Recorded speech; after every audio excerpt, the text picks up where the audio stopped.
Okay, good morning, everyone. Thanks for joining us this morning for another edition of Discussions in Diagnosis.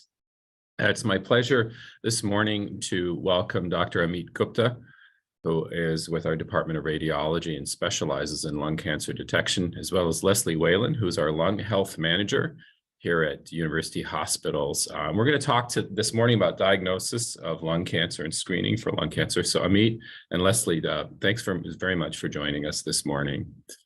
Thank you for having me. I wanted to start with the question of how we are doing in general with lung cancer in terms of detection, prognosis, and why it's important. And Amit, I hope you can answer that question for us.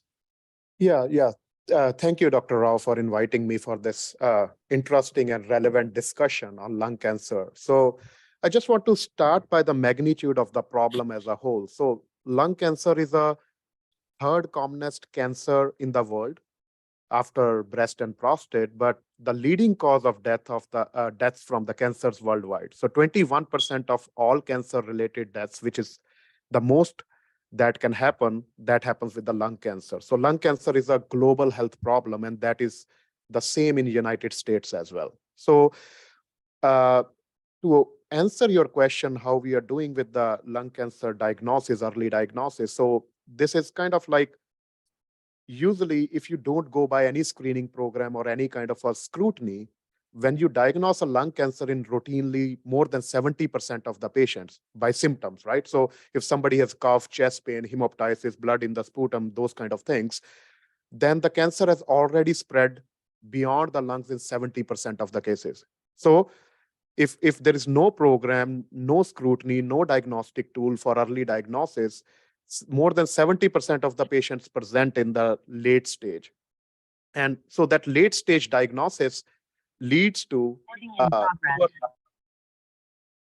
poor survival in long run. So 5-year survival rates are kind of 5 to 7%, which is extremely low for advanced stage lung cancer. And that emphasizes that if the cancer is diagnosed in the early stages, then your chances of survival are higher. So State of Lung Cancer report, the recent one, 2022, tells that 26% of the lung cancer still are diagnosed in the early stage, where the chances of 5-year survival are more than 60%. So if you diagnose a cancer in the early stage, the chances of survival are way higher. I'm hearing an echo. So early diagnosis of paramount importance, and this has been proven by multiple landmark trials, like including the famous National Lung Screening Trial, where they looked at head-on-head the performance of a low-dose CT scan and X-ray, and found out that there is 20% reduction in the lung cancer specific mortality in the arm that used low-dose CT.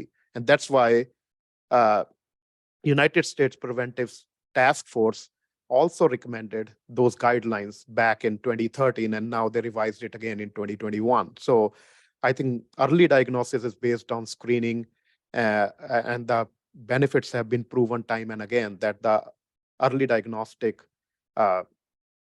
early diagnosis is a challenge, but once diagnosed at early stage, that is a big chance for a patient to be cured of a cancer. Yeah, that's terrific. A very sobering discussion. Thank you, Amit. So essentially, I think that you're saying that if we did have no screening program, morbidity and mortality from lung cancer would be astronomical.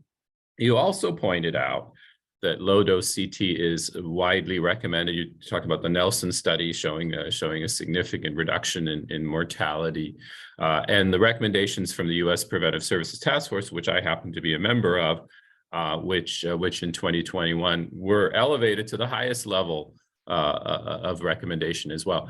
So it's interesting to me that there's a significant underuse in this. And Leslie, I'm wondering if you could give us your thoughts as to why we are not performing as well as we ought to, given everything that Amit just said.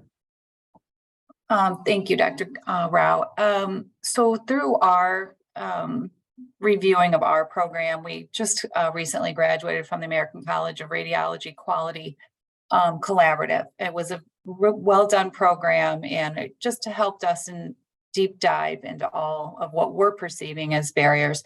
Smoking stigma is a big one. Unfortunately, we just can't seem, to get past that. And maybe it's changing our conversations and meeting our patients where they are. Yes, of course, talking about tobacco cessation is so important, but also just creating that open environment, just a general lack of awareness. Our physicians are busier than ever. Our patients have so many comorbidities that you're dealing with every day. And our system, our old system wasn't really providing that health maintenance reminder. So I'm hopeful after, had a chance to speak with the folks at the Cleveland Clinic and their comprehensive program. And they had explained, once they went live with their health maintenance reminder through Epic, that it really saw an uptick in screening. So we're really hopeful for that as we start to see patients, filtering in now for appointments and that. But it's also to trigger the health maintenance. It's going to require the staff and everyone to really do a great documentation on tobacco history. Maybe patients don't want to feel so comfortable, expressing their tobacco history. But we hope that, the offices can, really do a great history with them on that and meet them where they are. And it is a high risk population. So once we get them here and, getting care, we just have to be sensitive to their needs and meet them where they are. So I just feel really it's a lack of overall awareness with patients, staff, of lung cancer screening. How are you?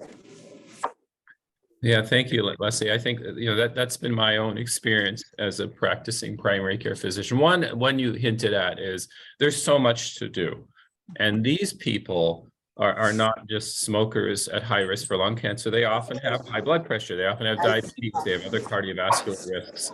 And by the time I get to, by the way, you need your low dose CT scan, it may be quite so. Could we have I'm going to have to mute some folks here, though. French toast, no syrup, and an order of bacon, and also Could everyone please mute your phones, please? Thank you. One second here. All right, so French toast and then small coffee. and bacon.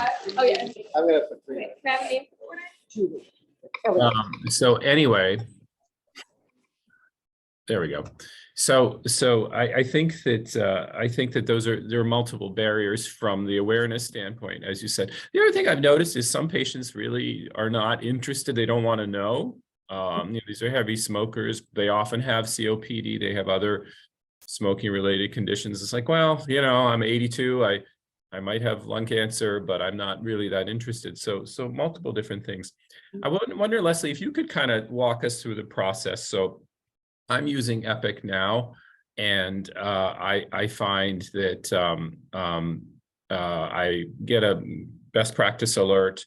I put the order in for lung cancer screening. I make sure that the patient meets the guidelines for it. I check all the boxes.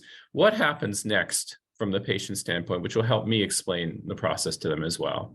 Sure. So, we just recently also opened up our low dose order to go immediately to scheduling, and is also now for the first time available since September 2022 available on Schedule Me Now. So they'll get their alerts however they come across as text, if whatever the patient is signed up for, and scheduling does reach out to these patients and tries to schedule the exam. So they'll get 2 calls from scheduling. And also, if they've previously been in our program, they're also getting reminders from our natural language and processing dashboards called Think Health. So they're getting reminders through there. So we try to provide them with multiple opportunities for scheduling. So once it gets scheduled, then it goes to prior authorization. That takes about, can take up to 10 days to get that for a prior authorization, and then they can go for their exam. It's a very quick, simple exam, no IVs, in and out, painless, about 5 minutes total. And then it gets read by our thoracic radiologist, and then the reports will go out. So Okay. pretty simple. Pretty simple, and it sounds like it's getting simpler all the time, which is really encouraging. So Amit, can you take us through, let's say we've got a patient's gone through that process. There's a nodule there. This is their first screen. They've never had low-dose CT screening, and the patient is it's a man in his 60s. He smoked his whole life. What would we do next?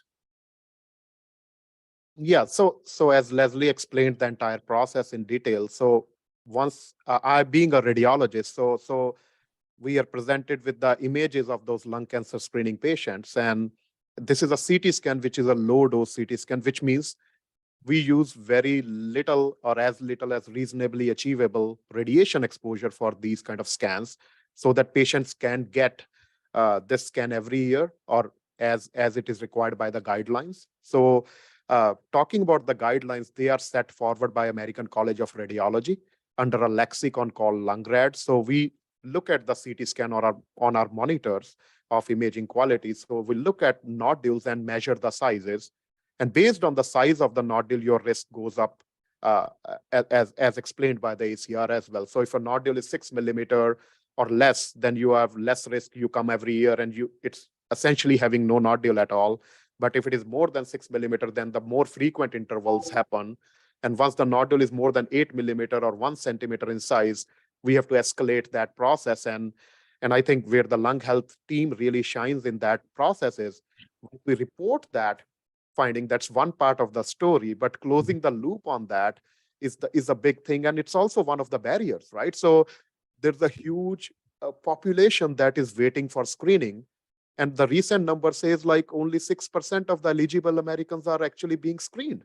And in some states, that is less than 1%. And you know those stats better sitting in the task force. So I think our job is to accurately identify the nodules and give the correct recommendation. And following that correct recommendation is translated into an alert.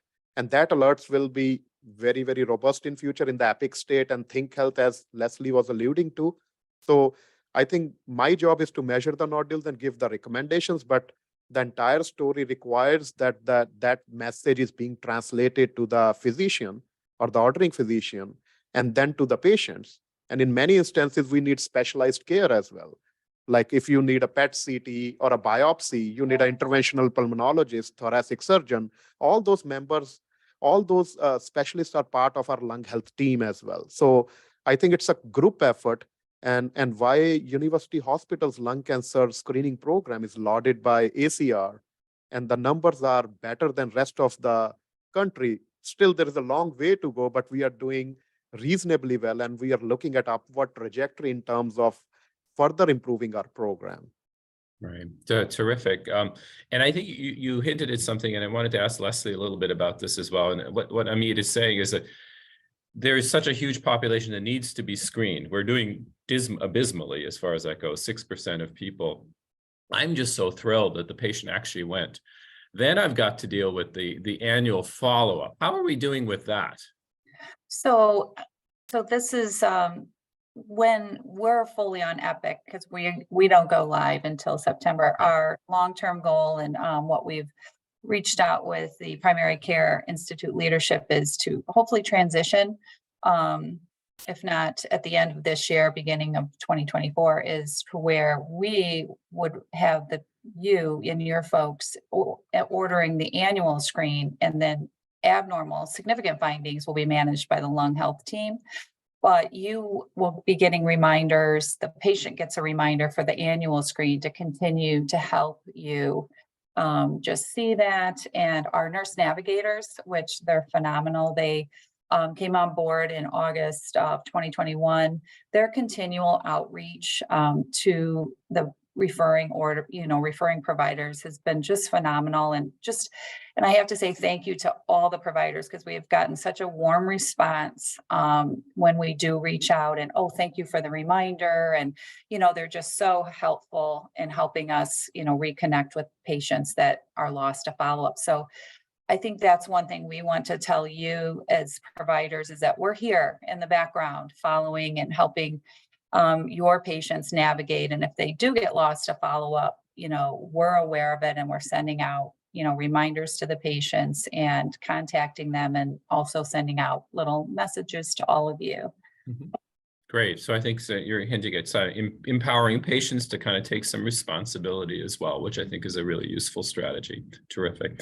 So I had one other question, and you've hinted at some of the workflow issues, the lack of awareness, but Amit, where do you see the future of lung cancer screening going from this point? Yeah, that's a great question. So the future of lung cancer screening. So we are pretty sure, based on the discussion in last 15, 20 minutes, that lung cancer screening is a great program to have. It is proven again and again to be saving lives. Now we are up to that point that we have to make those patients come to us, overcome all the barriers. And one of the barriers that we are trying to overcome right now is shifting from manual to automatic. Because whenever it's a big program, a single human being or a single team cannot guarantee a success of a program. So there are some tools, as Leslie mentioned, Think Health and Epic in future state. And we are on our side, radiology side as well, we are also improving our reporting ways so that NLP, natural language processing tools, can better read our reports. And we are generalized, or we already are very much up to speed in that, like issuing a very exact lexicon, LungRad's lexicon, which will initiate the further steps. So that is one part of the story that where the future is heading. The second is artificial intelligence. I just want to emphasize that artificial intelligence has a big role to play in future, and it's currently playing a role in university hospitals. So we are proudly happy to share that we have a tool available in our routine day-to-day practice now, which detects the nodules for us. So radiologists, like any other human being, are not immune to any kind of a misses of nodules or something, or given the loads that we get, like now 30, 40, or even more low dose screening CTs every day on a working day, it's a huge number to take care of. So when you're reading on the fly, AI kind of serves as somebody looking at your shoulder and telling you, hey, have you checked everything? So it's counter-checking our work, so improving our accuracy further. So that is something that is already, the future is already at present at university hospitals. And further, like if you really go into the further future, there are new kind of researches that are going on, new methods to detect cancer, like liquid biopsy, exploring like a blood test can diagnose your lung cancer. We are still not there, but there's a work in progress I just want to throw in there. Second thing is, we are in talks with some of the vendors to have some artificial intelligence tools to detect nodules on X-rays. So if you can improve the yield of the plain radiograph, which is the commonest study, and many of us might have gotten it at one point of lifetime, that can also provide a safety net to us to even detect further cancers. And having said that, radiograph is much inferior to the low dose CT scan. So we should, at least that future arrives, I don't want to give a wrong message here. Low dose lung cancer screening is the way to go. And I think the stigmas around smoking and other barriers and unfamiliarity of the program, and thanks to people like yourself for conducting these kind of webinars to enlighten the patients and the physicians alike about the importance of screening program, and not kind of sit on a lung cancer rather than being a screening, because there's no way at present moment to diagnose a early stage lung cancer. You will not feel it. The only way you will get to know about is by a lung cancer screening test, which does not cause any harm to you. I can tell you that. Right. Terrific.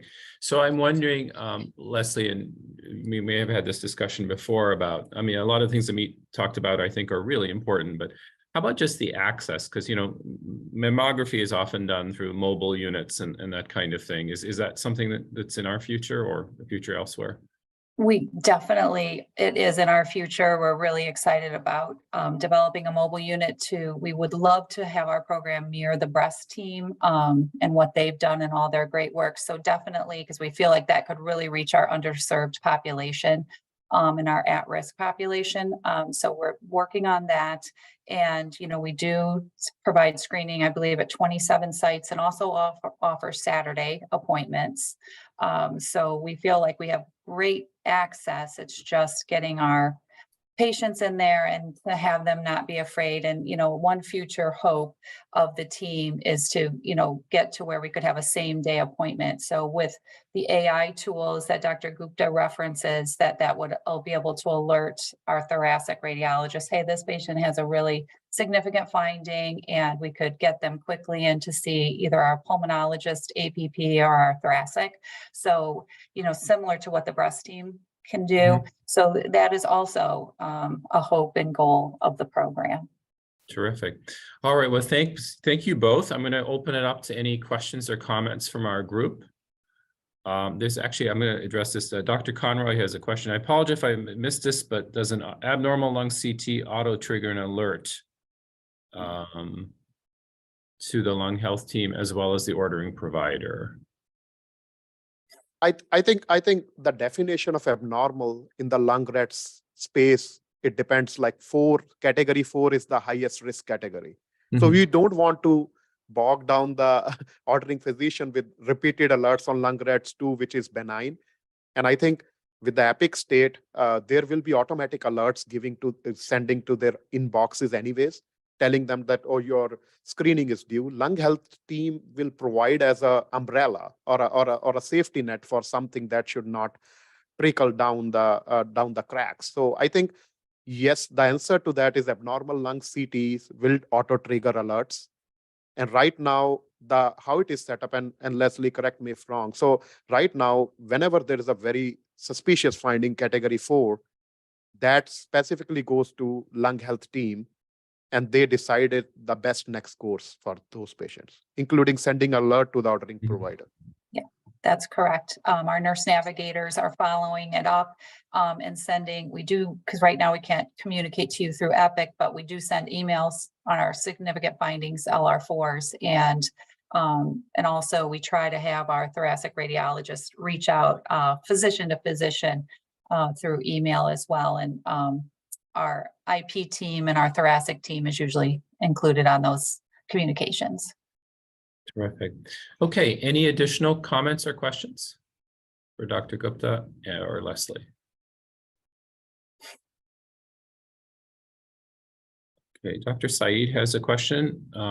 Discussing screening with patients requires time and counseling, especially that nodules can cause anxiety. This is a major barrier. And I think, Leslie, you're hinting at that as well. There's stigma around smoking, of course, and then there's the potential outcome. So what are your thoughts about how we can get past that?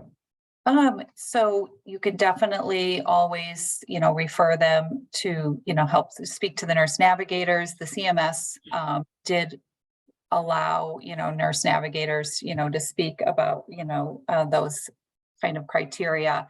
Right now in our decentralized program, of course, we're not seeing patients where we could do shared decision making, but we do have a nice tool for shared decision making that I can send to you, and you can create that dot phrase.